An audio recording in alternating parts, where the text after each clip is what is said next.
마가복음 4장 35절에서 41절. 강대상 쳐다봐야 성경 안 나옵니다. 성경을 펴세요. 마가복음 4장 35절에서 41절.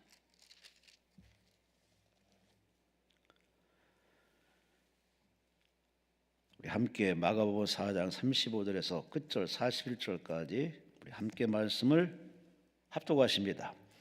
그날 저물 때 제자들에게 이르시되 우리가 저편으로 건너가자 하시니 그들이 무리를 떠나 예수를 배에 계신 그대로 모시고 가매 다른 배들도 함께 하더니 큰 광풍이 일어나며 물결이 배에 부딪혀 들어와 배에 가득하게 되었더라. 예수께서는 그물에서 베개를 베고 주무시더니 제자들이 깨우며 이르되 선생님이여 우리가 죽게 된 것을 돌보지 아니하시나이까 하니 예수께서 깨어 바람을 꾸짖으시며 바다더러 이르시되 잠잠하라 고요하라 하시니 바람이 그치고 아주 잔잔해지더라. 이에 제자들에게 이르시되 어찌하여 이렇게 무서워하느냐 너희가 어찌 믿음이 없느냐 하시니 그들이 심히 두려워하여 서로 말하되 그가 누구이기에 바람과 바다도 순종하는가 하였더라. 아멘. 기도드리겠습니다. 하나님 감사합니다. 신년의 구정에 이렇게 하나님의 성산에 오를 수 있는 영광, 은혜, 믿음 주시니 감사합니다. 각종 다양한 기도 제목 가지고 하나님 앞에 찾아와 부지런히 금식하며 회개하며 기도 중에 오늘 저녁 예배 출석하도록 부름받게 하시니 감사합니다. 여호와 일에 준비하신 은혜와 응답을 허락하여 주어서 말씀이 들려지게 하시고 깨달아지게 하시고 믿음이 되게 하시고 하나님 말씀에 아멘 아멘 아멘 할 때마다 붙은 귀신이 떠나가게 하시고 우리 마음이 치유 정리가 됨을 통하여 하나님이 얼마나 우리를 사랑하는지를 깨닫고 확인하는 이 시간을 통하여 모두가 자유함 얻고 성령 충만하여 웃고 돌아가는 만남의 시간 되게 하여 주시옵소서. 주여 보시옵소서. 주여 들으시옵소서. 주여 응답하사 진실로 하나님 나라가 능력이 있사오니 만남의 능력, 치유의 능력, 회복의 능력, 성령 충만한 인생의 아버지 충만한 은혜에 체험하는 시간 되어지게 하여 주시옵소서. 예배 시간 내내 하나님의 성령의 운행하심을 통하여 고칠 자 고쳐주시고 응답할 자 응답하시고 모두가 주님 안에서 영의 눈이 번쩍 떠지게 하시고 하나님 만난 즐거움으로 변화되는 시간 되게 하여 주시옵소서. 주여 말씀하시고 주여 응답하여 주옵소서. 시중을 성령께 맡기며 감사하며 예수님 이름으로 간절히 축복하며 감사하며 기도리옵나이다. 아멘. 아멘. 본문 말씀을 가지고 어찌 믿음이 없느냐라는 제목으로 함께 은혜의 말씀을 나누고자 합니다. 제목을 따라합시다. 어찌 믿음이 없느냐. 오늘 설교 제목 그대로 하나님 우리에게 묻고 계십니다. 어찌 믿음이 없느냐. 그렇게 하나님을 오래 믿고 왔지만 우리 믿음이 이상하게 자라질 않습니다. 언제부터인지 우리 믿음이 자라기보다는 자꾸 역주행하듯이 믿음이 없는, 내가 이래서 천국 가겠나, 내가 이래서 하나님께 응답받겠나 할 정도로 자기 신앙에 대해서 참 의구심을 가질 때가 종종 있지 않겠습니까? 믿음이 없는 사실을 우리는 문제를 만날 때마다 여실히 깨닫습니다. 전에 같으면 철학기도, 금식기도, 작정기도 하나님이 해주실 거야, 뜻이 있을 거야 라고 이렇게 말 자체가 다 믿음이 말이는데 언제부턴가 기도를 안 합니다. 해볼 때까지 다 해봅니다. 그러다가 막판에 기도를 해볼까? 뒤늦게 다 잃고 난 다음에 기도하러 오신 분들이 의외로 많습니다. 어떻게 하냐면요, 제가 기도에 오래 있다 보니까 흐름이 자꾸 이렇게 가더라고요. 절기 때, 명절 때 이렇게 연초가 되면은 기도원에 와서 예배드리고 기도하는 것이 정례화됐습니다. 그래서 대한민국이 그렇게 참 부흥하고 교회마다 폭발적으로 부흥하고 성도들이 복을 받았어요. 등 따스고 배부르니까 예배가 형식화되습니다. 기도도 그저 우리 기도 내용과 우리 기도의 그 간절함이 예전 같지가 않습니다. 왜? 배가 부르니까, 할 게 많으니까. 그러다 보니 자연히 우리 믿음이 예전처럼 그렇게 뜨거운 믿음이 아니라 그냥 보기는 참 좋습니다. 그런데 참 웬만한 문제에 부딪히면 이내 무너지는 경우가 참 많이 있습니다. 여러 믿음은 건강하신지 모르겠습니다.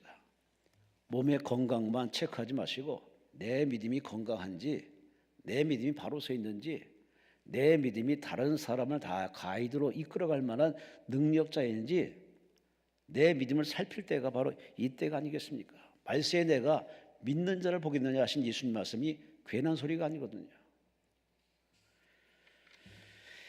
요즘은 참 이 동남아시아 쪽으로 참 성령의 뜨거운 역사가 많이 일어납니다. 한때는 대한민국이 중심이었다가 지금은 다 이렇게 넘어가듯이 동남아 쪽으로 참 많이 부흥의 불길이 참 많이 일어나고 있습니다. 인도네시아, 이슬람 국가이지만 여기에 아시아 최대의 기독 국가가 된 대단한 나라 인도네시아. 많은 핍박이 있지만 우리가 초창기에 그 믿음으로 버틴 것처럼 그 믿음으로 핍박을 받으며 순교를 당하면서 끝까지 복음 전해서 아시아 최대의 기독국가 인도네시아. 그 중에 한 목사님을 소개합니다. 아브라함 알렉스 목사. 성도들이 거의 3만 명 됩니다. 대단한 큰 교회죠.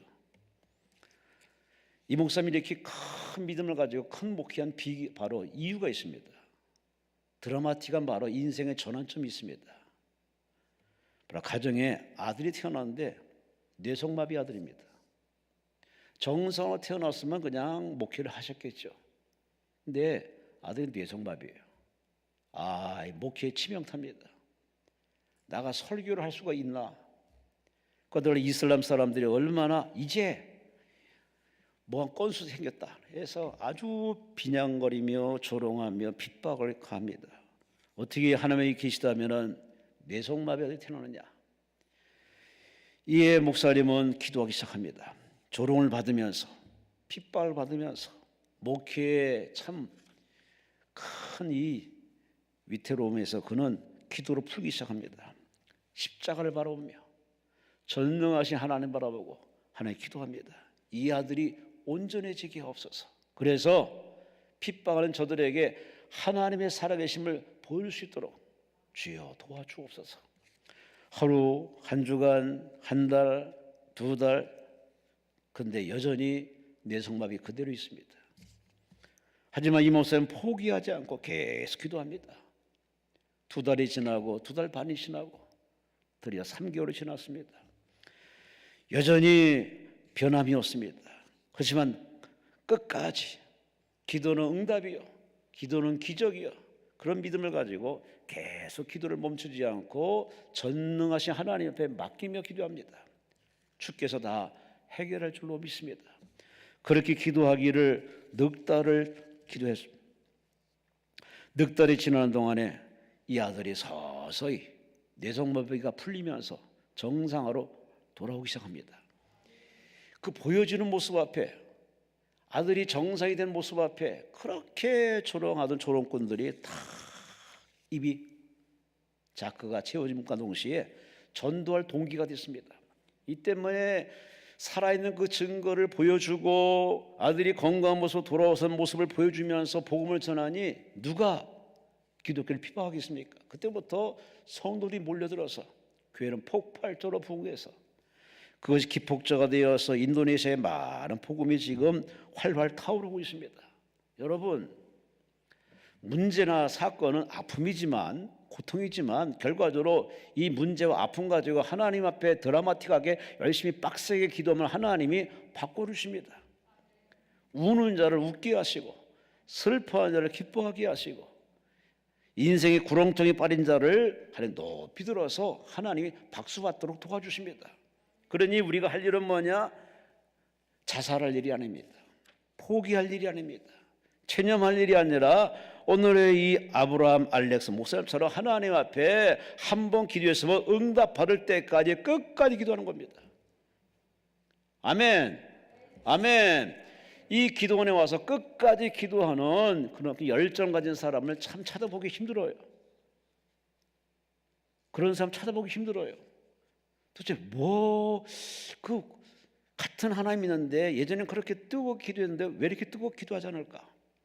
기도가 너무 점잖아지고 조용조용하고 몇 번 기도하다가 기도소리를 다 내려놓고 그냥 예배만 드리고 있습니다. 아니에요. 예배 당연히 드리는 거고 찬송 당연히 하는 것이고, 근데 하나님이 가장 원하는 거 뭐냐? 입을 열어서, 마음을 열어서 부르짖으라고. 기도 제목을 줬으면 하나님께 다부지게 매달려서 기도해야 되는데 하나님이 그걸 보고 싶어 하는데, 그 소리를 듣고 싶어 하는데 기도를 안 해. 하나님이 옆구리를 걷어차네. 비명만 지르지 기도를 안 해. 지금의 이 현대 기독교들이 가장 우스꽝스러운 모습입니다. 기도하면 다 될 일, 기도하면 풀어지고 해결되고 전화 이목이 되고 다 정리될 일인데 참 기도 안 합니다. 여러분은 기도 안 하는 것이 바로 다른 데 있는 것이 아니라, 성경을 모르는 것이 아니라 바로 믿음이 예전 같은 믿음이 아니라는 겁니다. 믿음이 병들어 있는 겁니다. 믿음이 죽어 있는 겁니다. 그런 믿음 가지고는 이 어지러운 때를 살기가 참 힘들어요. 아니, 앞으로 남은 이 말세 지마를 통과하기가 힘들고 버거워요. 나는 천국 가겠지 하는 본인 생각대로 천국 가는 게 이렇게 수월하지 않다니까요. 우리를 핍박하는 마귀가 고도의 전술로 이 코로나 전 세계를 이렇게 잠식했는데, 앞으로 더 큰 그런 전염병이 등장하면은 예배도 포기하고 기도도 포기하고 은둔 생활해서 과연 피할 수 있을까? 하나님 원하는 것은 바로 그렇게 도망치는 모습이 아니라 다부지게 기도의 전에 나와서, 기도원에 와서, 기도의 골방에 들어가서 하나님 앞에 바로 초심을 잡고 부지런히 기도해서 응답받으라고 하나님이 준비하고 있는데 참 예전 같지 않습니다. 참 그래서 현직에서 목회하는 목사님들의 참 이건 강대상에 엎드려 기도하는 이유가 다른 데 있는 것이 아닙니다. 다시 초심으로 돌아가기 없어서, 성경으로 돌아가기 없어서, 성령 충만 받기 없어서 강대상에서 여러분을 기도 리스트에 놓고서 계속 기도하고 있다니까요. 여러분도 그런 목회자의 심정을 알아서 다른 데 애쓰고 힘쓰지 마시고 기도 시간을 더 늘리세요. 기도의 깊이, 기도의 넓이, 기도의 높이, 기도의 길이까지, 또 기도의 이 높은 경지까지 오르시기를 주의 이름으로 축원합니다. 오늘 본문 보니 예수께서 저물 때 사랑하는 시어들에게 얘들아 저 편으로 건너가자 하고 지시를 내립니다. 하필 왜 저물 때, 해가 어둡고 할 때 왜 바다 위를 이 갈릴리 호수를 건너가자 했을까? 낮에 가셔야 되는데 굳이 저물 때 우리가 저편으로 건너가자 그렇게 명령하십니다. 제 아들은 순종해서 예수를 배에 모신 채 지금 갈릴리 바다를 건너가고 있습니다. 저편으로 건너가자 분명한 방향을 설정해 줬습니다. 제 아들은 배를 저어서 건너갑니다. 그런데 성경 보니 큰 풍랑이 불었습니다. 갑자기 바람이 와서 파도가 일렁이더니 배에 물이 들어오기 시작합니다. 지하들은 난리가 났습니다. 하기야 갈릴리 바다가 어떤 곳인지를 아는 이 시몬이나 이 지하들은 다 이 풍랑에 대해서 처음에는 크게 당황하지 않았겠죠. 우리 힘으로, 우리 기술로 능히 이 산전수전 공존을 다 겪었으니까 이쯤에 하고서 풍랑을 헤쳐나가려 했지만 웬걸 풍랑이 멈추지 않는 겁니다. 더 세게 더 불어닥치니 지하들이 당황하기 시작합니다. 그들은 당황한 나머지 이제는 배가 물속에 물이 넘쳐가지고서 배가 깨질 판입니다. 이에 뒤늦게 예수님을 깨워가지고 예수님 우리 죽게 된 걸 돌아보지 않습니까? 라고 아주 아우성을 칩니다. 그때 예수께서 마치 기다렸다는 듯이 일어나서 잠잠하라 고요하라 그 말 한마디에 바람이 뚝 그치고 파도가 잠잠해짐에 마치 언제 풍랑만 했던 듯이 배는 미끄러지듯 그렇게 원하는 목적지로 쫙 나가고 있습니다. 이런 상황을 보면서 예수께서 사랑하는 제자들에게 말합니다. 어찌 믿음이 없느냐? 어찌 믿음이 없느냐?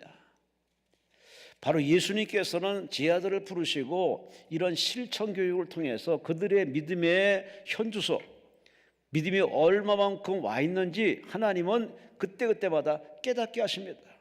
제자들을 불렀다고 제자가 아니라 그들을 교육시킵니다. 말씀으로 교육시키고 실천 교육을 시켜서 깨닫게 하시고 또 이런 사건을 통해서 그들의 믿음을 단련하시고 담금질하신 모습이 오늘 본문 속에 있습니다.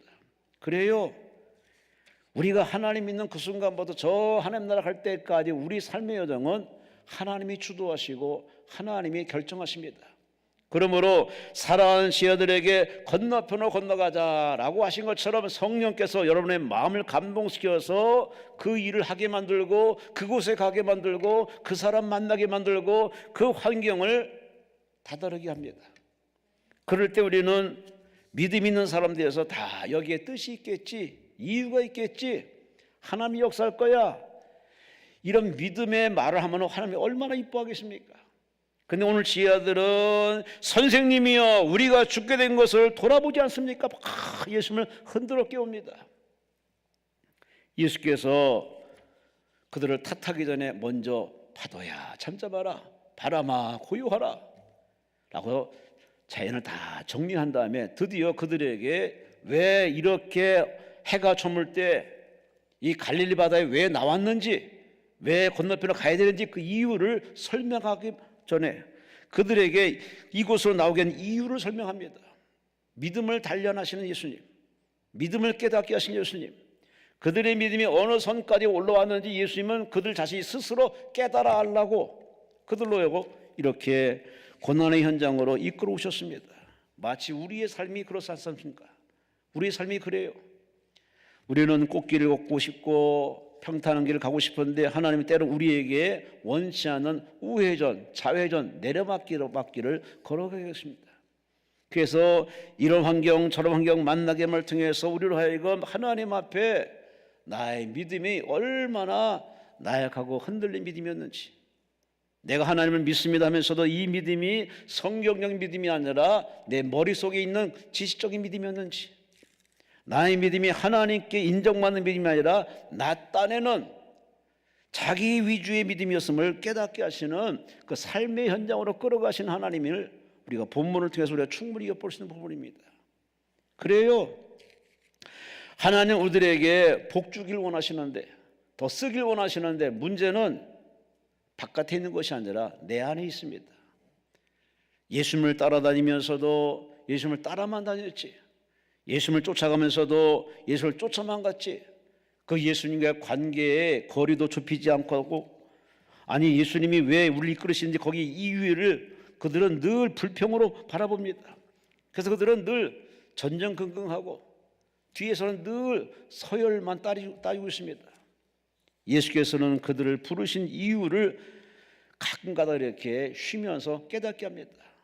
내가 너를 택한 이유, 제자로 부른 이유를 콕 집어 얘기할 때가 한두 번이 아닙니다. 그냥 따라만 다니지 말고 쫓아만 오지 말고 좀 믿음을 돌아봐서 내가 없어도 내가 떠나도 너는 그 믿음으로 내가 맡겨준 일을 다 감당하는 사명자가 되기 위해서 그들이 가장 중요한 믿음의 부분을 일깨워 주십니다. 오늘도 그 장면 중에 하나입니다. 너희는 어쩌자고 이렇게 사느냐라고 이렇게 상황을 탓하지 않고 그들에게 믿음이 없냐, 믿음의 여부를 하나님께서 질타하고 계십니다. 오늘 저와 여러분들에게 이 신년에 하나님 다른 거 묻지 않습니다. 믿음이 있냐 없냐 묻고 계십니다. 우리는 다 믿음이 있어 왔어요. 하나님 어떻게 그런 말씀하십니까? 라고 할 수 있지만 그러나 하나님 우리에게 더 집요하게 물으십니다. 믿음이 있느냐? 우린 믿음이 있으면은 그 믿음 가지고 하나님께 믿음의 모습으로 살아야죠.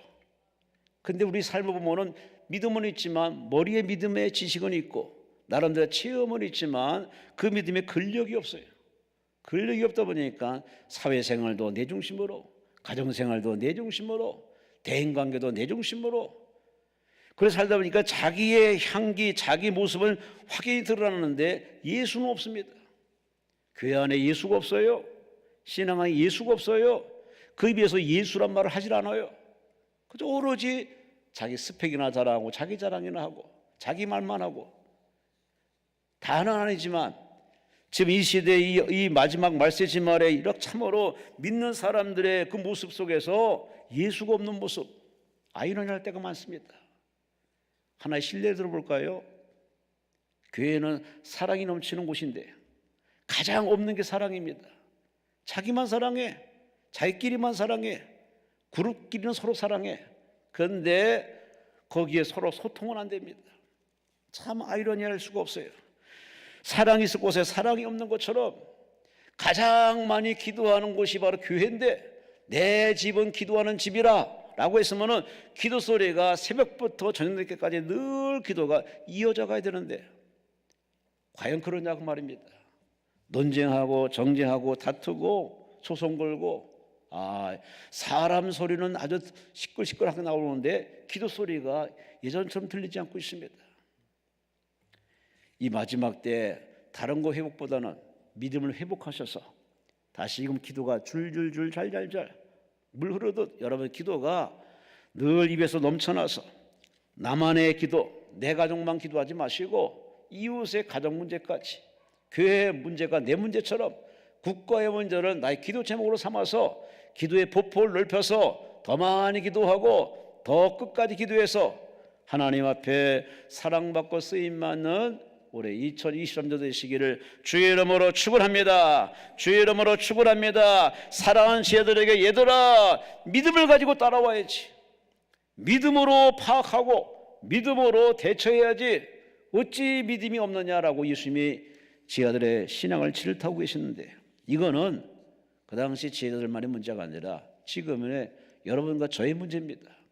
믿음이 있으면 흔들리지 않습니다. 믿음이 있으면 염려하지 않습니다. 믿음이 있으면 기도가 절로 나옵니다. 근데 믿음이 없다 보니 믿음이 자기만의 믿음이 있는데 하나님 원하는 믿음만큼 채워지지 못하니 흔들흔들거립니다. 꽃이야 흔들리다가 다시 제자리에 서 있지만 사람은 흔들흔들다가 무너질 거예요. 일상입니다.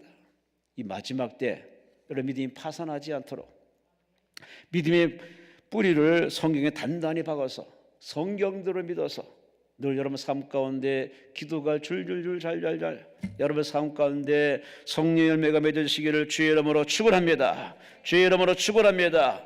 오늘 이 제자들에게 책망한 이 말씀 너의 어찌 믿음이 없느냐 하는 이 말씀을 가지고 우리는 이 마지막 때 나에게 주신 메시지를 받으려서 그럼 우리는 인생의 바다를 건너갈 때 삶의 바다를 건너갈 때 맞이하는 여러 가지 풍랑이 왔을 때 예를 들어서 코로나 같은 경우가 왔을 때 우리는 어떻게 이것을 헤쳐나갈 것인가.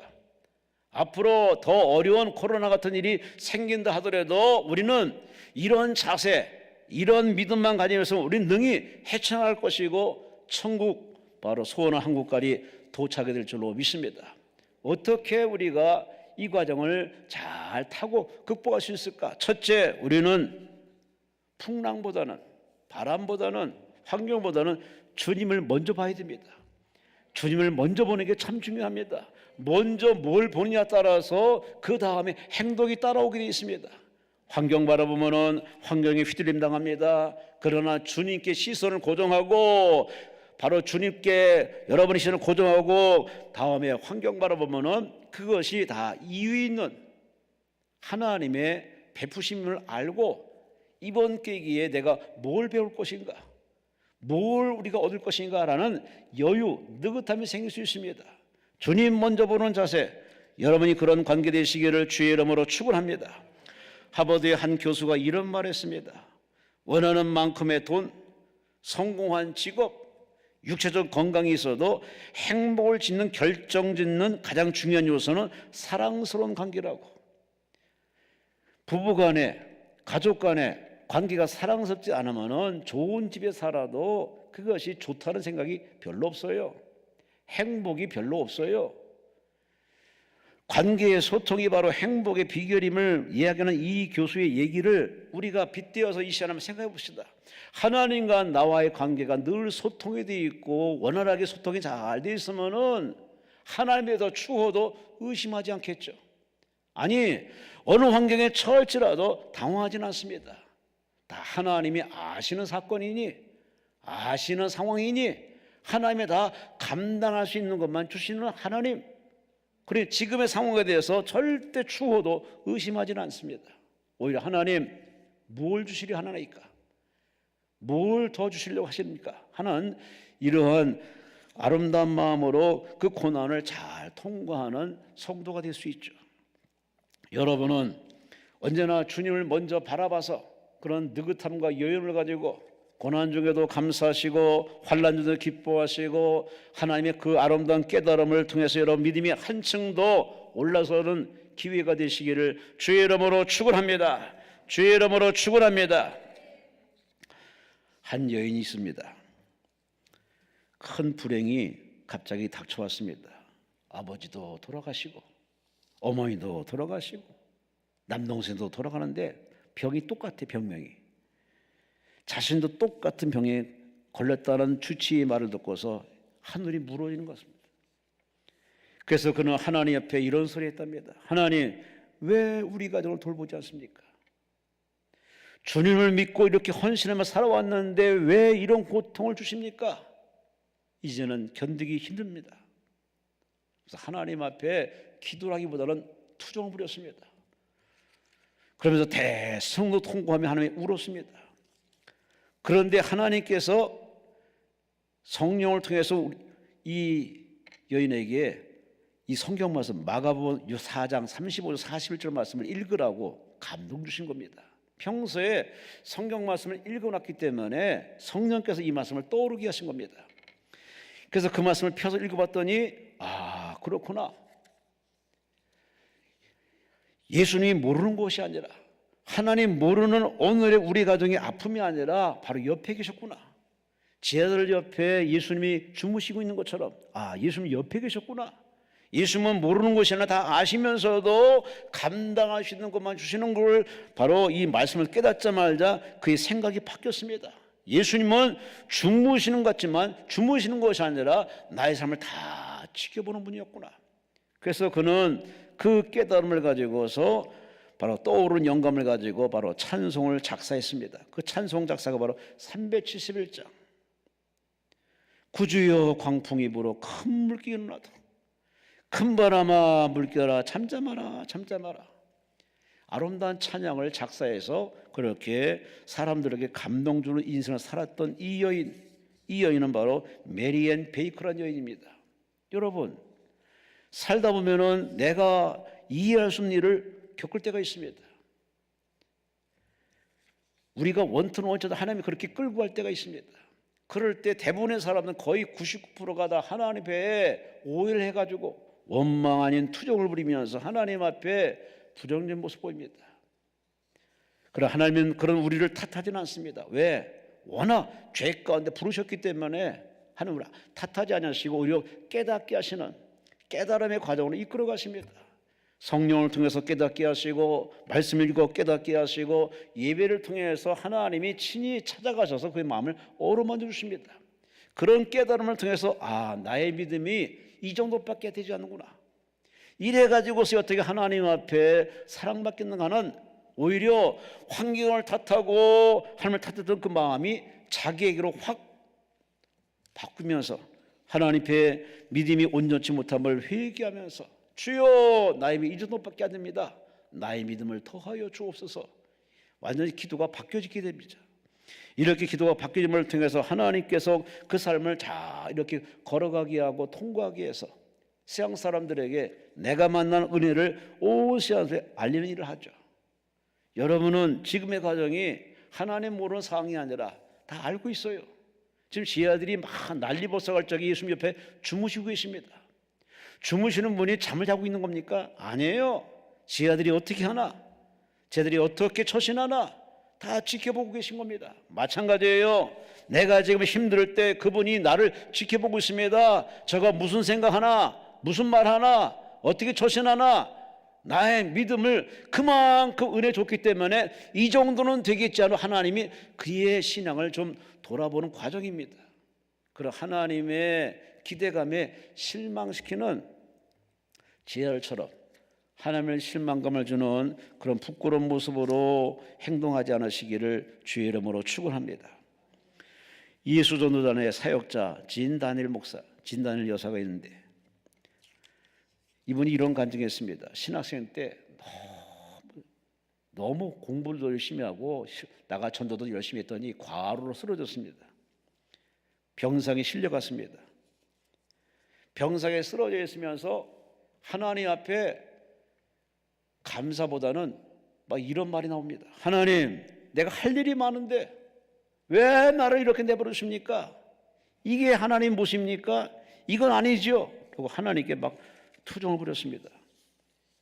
그랬더니 하나님께서 마음속에 이렇게 감동 주시랍니다. 네가 할 수 있는 일은 내버려둬. 할 수 없는 일은 내버려둬. 그것은 내가 할 테니까 할 수 없는 건 내버려둬. 너는 네가 할 수 있는 일만 해. 하나님이 그런 깨달음을 주시랍니다. 할 수 없는 건 하나님께 맡기고 그건 내가 할 거니까 네가 할 수 있는 것만 해. 그래서 병상에 누워서 제가 할 수 있는 게 뭡니까? 봤더니 그래, 예배 드리는 걸 할 수 있어. 그래서 그는 병상에 있으면서도 또 예배 시간 되면은 그렇게 휠체어 타고 가서 예배를 드렸답니다. 그렇게 예배 드리면서 기도하면서 하나님이 그를 회복시켜서 치유되어서 하나님이 나의 약한 믿음, 나의 믿음이 온전치 못한 모습을 아시고 수정시키고 철들게 하고 제자리로 하나님이 쓰시는 일꾼을 만들기 위해서 하나님이 이렇게 과정을 주었구나 하는 깨달음을 얻고 나서 그런 고난을 아픔으로 생각하지 않고 고난을 감사로 생각하면서 간증하는 그런 신앙의 리더로 지금도 살아가고 있습니다. 여러분, 시편 27편 4절에 시편 기자가 뭐라고 고백하고 있습니까? 내가 여호와께 바라는 한 가지 일, 그것을 구하리니 곧 내가 평생에 여호와의 집에 살면서 여호와의 아름다움을 바라보며 그의 성전에서 사모하는 그것입니다. 그래요, 우리는 힘들 때마다 어려울 때마다 엉뚱한 데 가서 헤맬 필요 없어요. 아삽이라는 사람이 살다 보니 너무 이해할 수 있는 일이 많아 보여져요. 악인들은 득세하고 의인들은 고난에 처하고 말도 안 되는 상황 앞에서 그가 너무 힘들어서 실족할 뻔까지 갔다가 그가 성전에 들어갔습니다. 성전에 들어가서 하나님께 예배하며 기도하다가 하나님 확 깨닫게 하십니다. 그거라, 지금이 전부가 아니고 이것이 전부가 아니라 이건 하나의 지나가는 과정이고 악인의 종말은 멸망이고 의인의 결과는 전화위복이 되고 창대하고 형통하고 복이었음을 그는 깨닫자마자 하나님 감사합니다 하고 그의 마지막을 감사로 마무리한 시편 13편의 고백도 있습니다. 그래요, 믿음이 없으면 다 이렇게 흔들흔들거리고 영적 멀미에 빠져가지고 분별력이 없어요. 아니에요. 하나님은 여전히 변함없이 우리를 사랑하시고 저 여러분을 약속에 근거해서 응답하시는데 우리는 성경 속에 하나님을 믿지 않고 자꾸 내 생활 속에 하나님을 믿고 있어요. 내 생활 속에 하나님, 성경에 대해서 제대로 모르는 판에 생활 속에 하나님 믿고 있으니 그 신앙이 온전하겠냐고 말이에요. 지혜들처럼 따라만 다녔지 쫓아만 다녔지 그 믿음을 가지고 활용할 줄은 모릅니다. 그냥 원망 불평 본능적인 행위만 나올 뿐이지 그 믿음을 가지고 효도해서 예수님께 칭찬받는 모습은 찾아볼 수가 없어요. 지금의 바로 제자들의 모습이 바로 우리의 모습 아니겠습니까? 그래서 우리는 이런 과정을 다시 반복하지 않으려면은 문제를 보지 마시고 환경을 보지 마시고 사람 보지 마시고 먼저 주님을 바라보세요. 주님 바라보시는 여러분 되시기를 주의 이름으로 축원합니다. 주의 이름으로 축원합니다. 주님 바라보고 문제 바라보면 정리가 됩니다. 주님 바라보고 그 사람 보면은 미운 마음이 사라져요. 용서하는 마음이 생깁니다. 이해하는 마음이 생깁니다. 그럴 수 있지. 앞으로 이후로는 주님 바라보며 살아가시는 저 여러분 되시기를 주의 이름으로 축원합니다. 두 번째, 우리는 주님 바라보되 그 주님의 능력을 우리는 믿어야 됩니다. 주님이 옆에 계시는데 주무시고 계셔. 주무시는 예수, 아무것도 모르는 예수, 잠만 청하는 예수, 그게 지하들의 바로 신앙 상태입니다. 아니에요. 주님은 알고 계십니다. 허락했어요. 풍랑을 허락하고 광풍을 허락하고 파도를 허락하고 자연의 얼음을 허락했어요. 모든 것이 우연은 아닙니다. 다 하나님께서 허락하신 하나님의 작품이라는 사실을 깨닫는 여러분 되시기를 주의 이름으로 축원합니다. 내 제 아들은 그런 믿음이 없다 보니 그들은 원망할 수밖에, 당황할 수밖에 없고, 병상서 세 사람 된 변호사, 병들었다가 세 사람 된 한 변호사가 있습니다. 엄상익 변호사. 그는 아주 머리가 뛰어나서 인류대에 들어가서 고시에 합격해서 그야말로 승승장구했습니다. 이제는 그야말로 변호사가 되어서 그 앞길은 돈방석이 하는 사람입니다. 근데 퇴근길에 집을 퇴근하는데 갑자기 핸들에 이 손이 뻣뻣해지면서 그는 그냥 쓰러지는 안타까운 상황이 벌어졌습니다. 마침 지나간 사람이 발견해가지고 퇴근길에 발견해서 그를 중환자실로 옮겼는데 전신의 말초신경이 파괴되는 특이한 병이랍니다. 그래서 몸을 꼼짝 못합니다. 움직이를 못합니다. 산송장이 되어버린 겁니다. 잘 나가는 그야말로 꽃길을 걸어갈 수 있는 사람이 있는데 하루아침에 그는 산송장이 됐습니다. 인생이 무너졌습니다. 이런 허무함을 그런 뼈저리게 느끼는 병상이 있는데 교회 다니는 아내가 그런 남편을 포기하지 않고 옆에서 계속 기도합니다. 그런 기도하는 아내를 바라보면서 갑자기 이런 생각이 들더랍니다. 병상에 있으면서 이런 생각이 들었습니다. 하나님, 저같이 계산적인 이기적인 사람을 좀 믿게 해보세요. 제가 하나님의 살아계시면 믿게 해보세요. 제가 만약 하나님 믿는다면 다른 사람들에게 하나님이 당신이 좋은 하나님이라는 걸 증거할 기회가 되지 않겠습니까? 저를 죽게 하시면 당신은 손해봅니다. 저를 살려주세요. 아이고, 아내 옆에 기도 소리를 듣고서 기도를 배웠거든요. 그래서 기도를 하는 겁니다. 저를 버리시면 손해입니다. 저를 살려주어서 당신을 증거할 수 있는 기회 달라고 그렇게 하는 기도했습니다. 하나님이 그 기도에 흠뻑 빠지신 겁니다. 여러분, 기도를 하더라도 하나님이 감동할 기도를 해야 응답하시지, 그냥 매미처럼 매매 울어봐야 그냥 매미 소리지, 기도 소리지, 하나님은 눈 하나 깜짝하지 않습니다.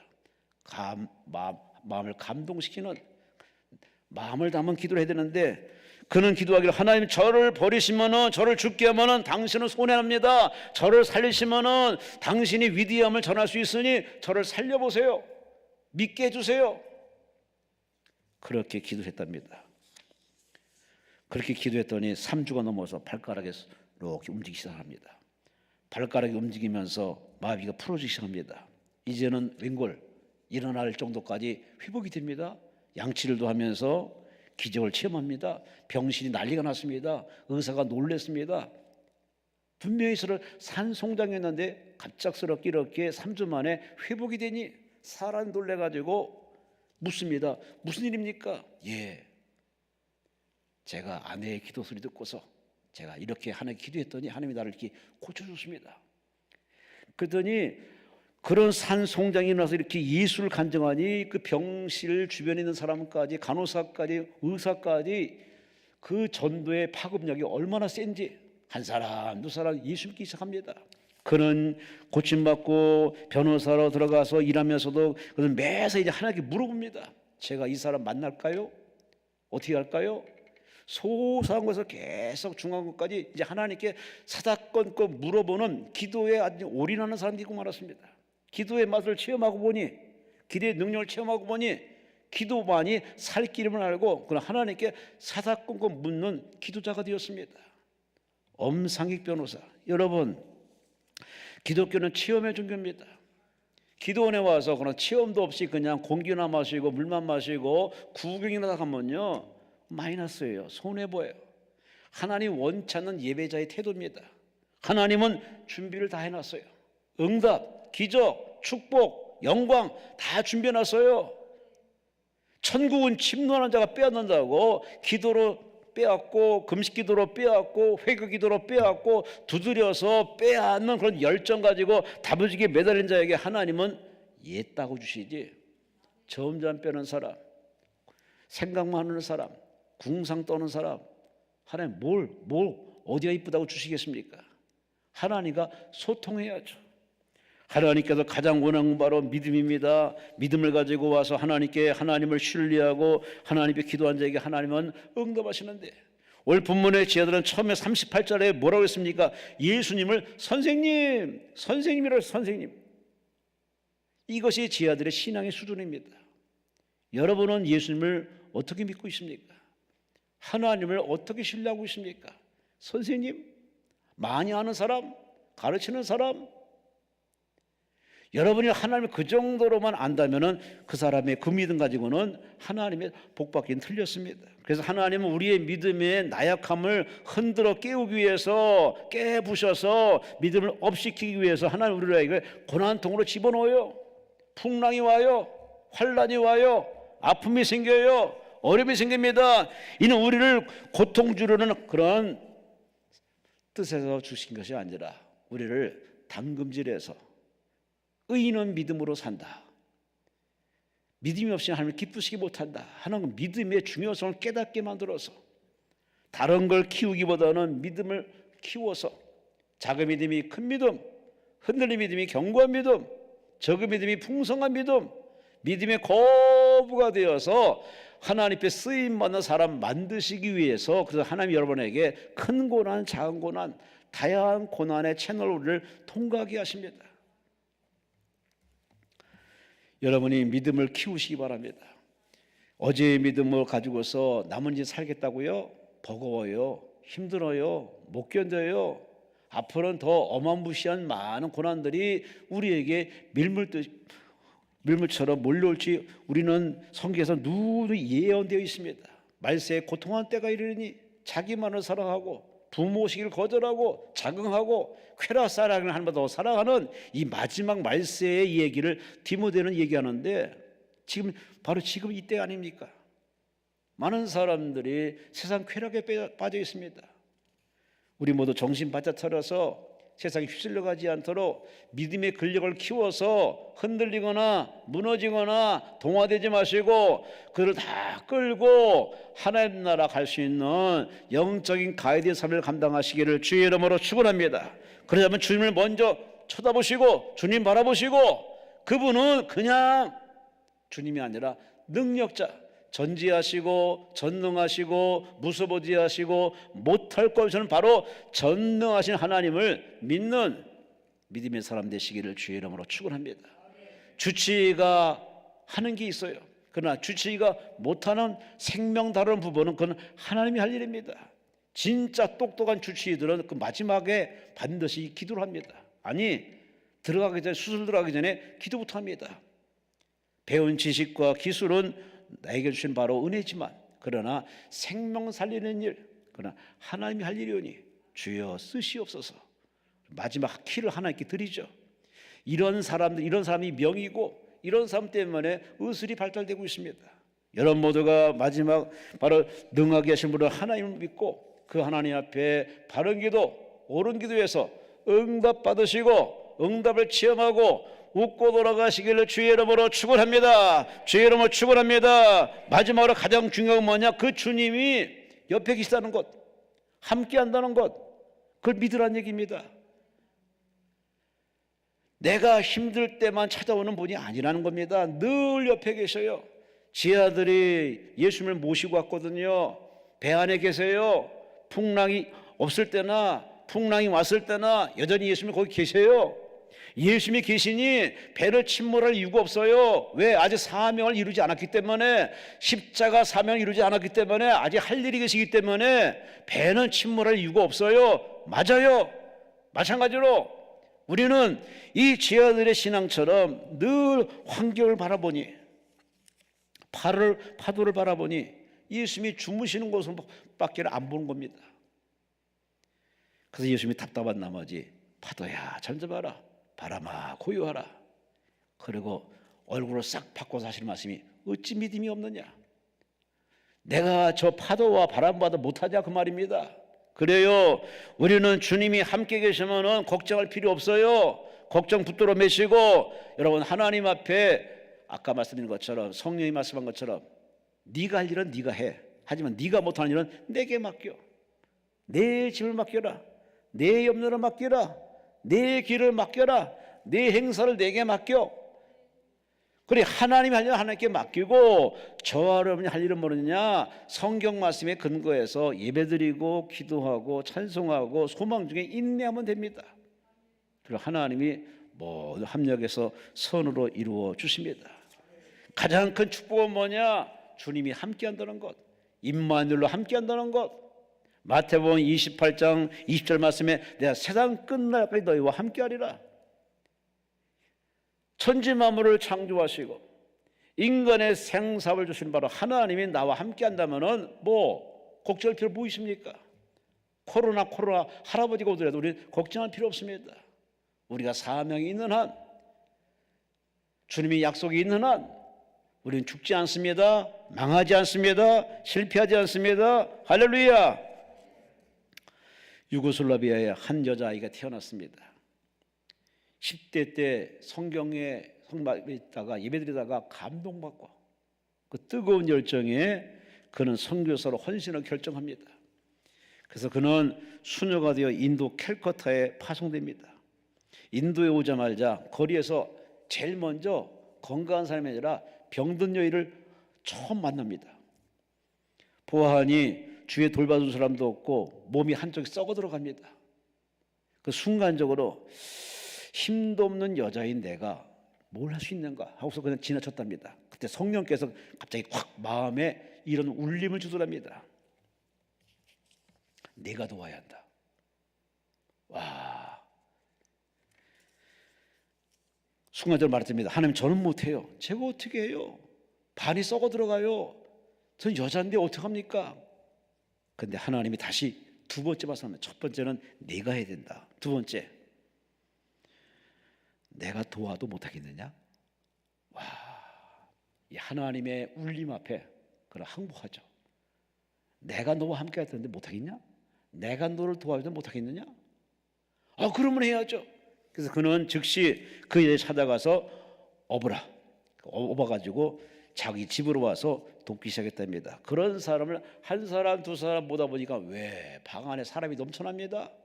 그는 비욘드 힌두 템플을 빌려달라고 행정기관에 찾아가서 요청합니다. 내가 사람이 많은 도와야 되는데 좀 빈 건물 달라고. 그래서 인도 정부에서 허락을 해가지고 그는 많은 빈민들 환자들 돌보기 시작해가지고 그야말로 서서히 그의 이 이름이 알려지기 시작합니다. 그 이름 바로 테레사 수녀.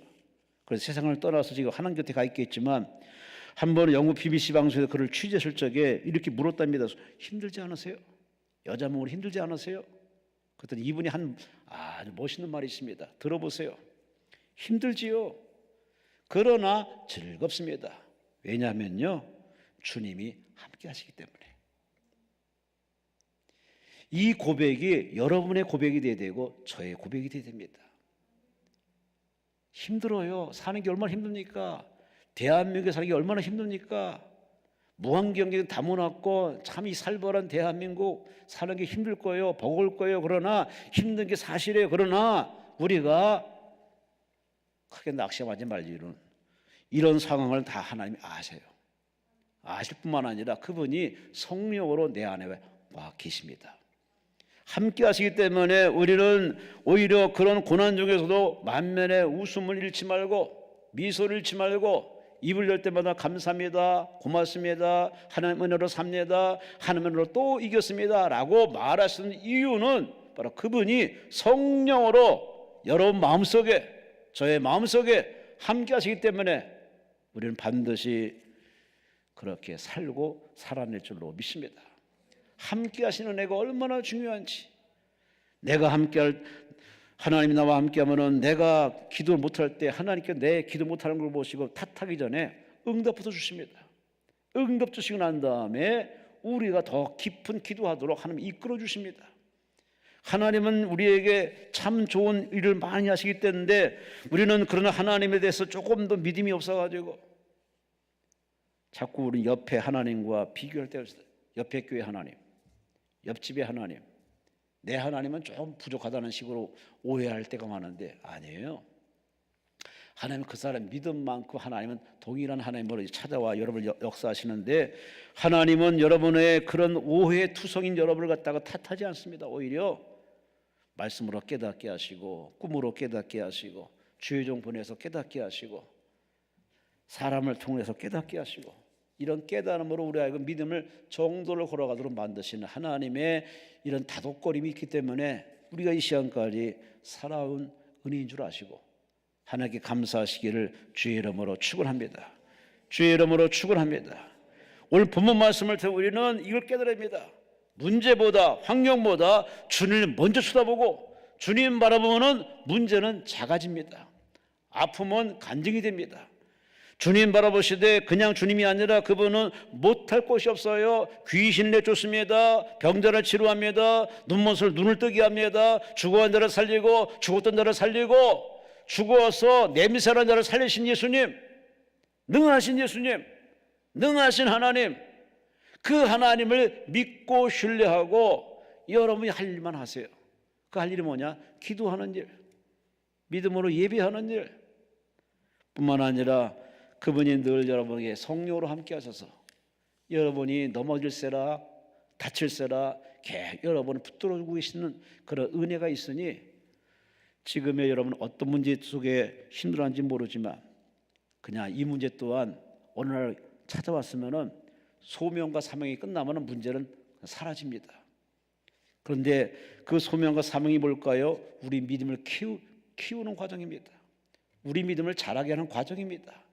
어느 정도 믿음이 쑥 자라면은 그 아픔과 그 사건은 사라지게 돼 있어요.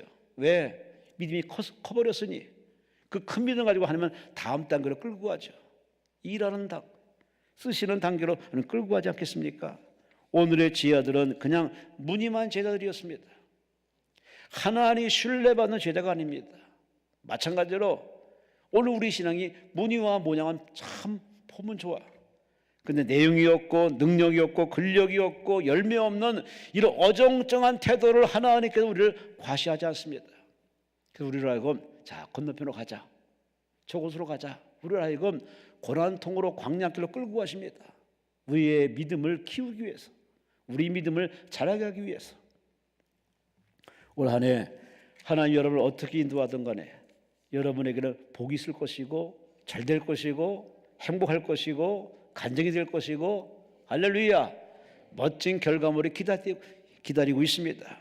문제는 여러분이 하나님만 바라보시고 그 하나님을 신뢰하시고 그 함께 하신 하나님 옆에 계신 걸 믿고 그 하나님께 두런두런 얘기하세요.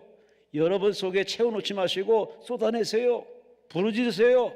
찾으세요. 두드리세요. 그럼 하나님 여러분에게 그때그때마다 응답 주시고, 이 기도원에 오신 여러분에게 반드시 올 한 해 이 기도원의 그 열정과 그 믿음을 보시고 여러분에게 반드시 준비한 선물도 줄 뿐만 아니라 이 기도원에 예배드리는 그 태도와 자세를 여러분 삶의 현장에 그대로 끌고 들어가서 그렇게 주님 바라보시고 주께 기도하시고 주의 도움 받아서 올 한 해는 행복하시고 건강하시고 승리하시고, 할렐루야, 할렐루야.